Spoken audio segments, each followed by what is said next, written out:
સાબરકાંઠા જિલ્લાના પ્રાંતિજ ખાતે વિશ્વ હિન્દુ પરિષદ દ્વારા આજે પ્રાંતિજ ખાતે ચાલી રહેલ ગેરકાયદેસર મદ્રેસાઓની તપાસ કરી યોગ્ય કાર્યવાહી કરવાની માંગ સાથે પ્રાંતિજ ખાતે કાર્યરત 3 કચેરીઓમાં આવેદનપત્ર આપ્યું।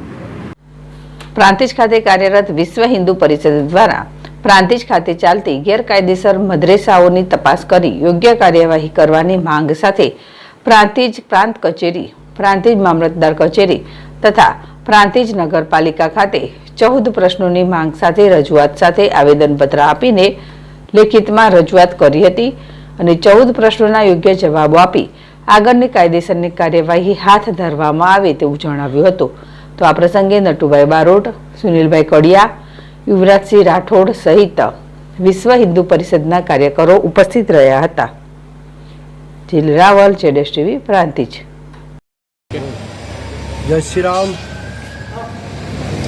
પ્રાંતિજ ખાતે ચાલતા ગેરકાયદેસર મદ્રેસા મામરોડ રોડ પર જે આવેલો મદ્રેસા જે છે ત્યાં 45 થી 46 બાળકો મદ્રેસામાં અભ્યાસ કરી રહ્યા છે।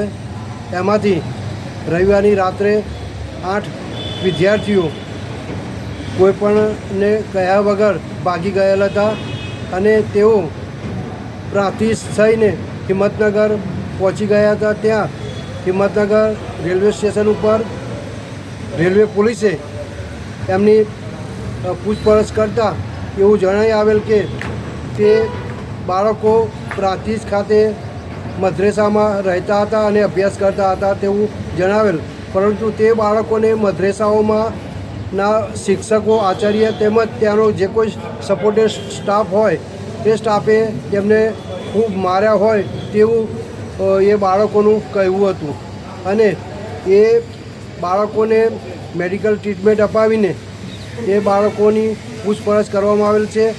આ ઉપરાંત એ મદ્રેસા ખાતે 3 જે મૌલવીઓ જે છે એ મૌલવીઓની પણ ધરપકડ કરીને એમને કાયદેસરની કાર્યવાહી કરવામાં આવેલ છે। માટે વિશ્વ હિન્દુ પરિષદની એવી માગણી છે કે આવા બાળકોને મદ્રેસાઓમાં ગેરકાયદેસર શિક્ષણ તો નથી મળતું ને, આવા મદ્રેસાઓ જે ચાલી રહેલ છે એ ગેરકાયદેસર તો નથી ચાલી રહ્યા ને।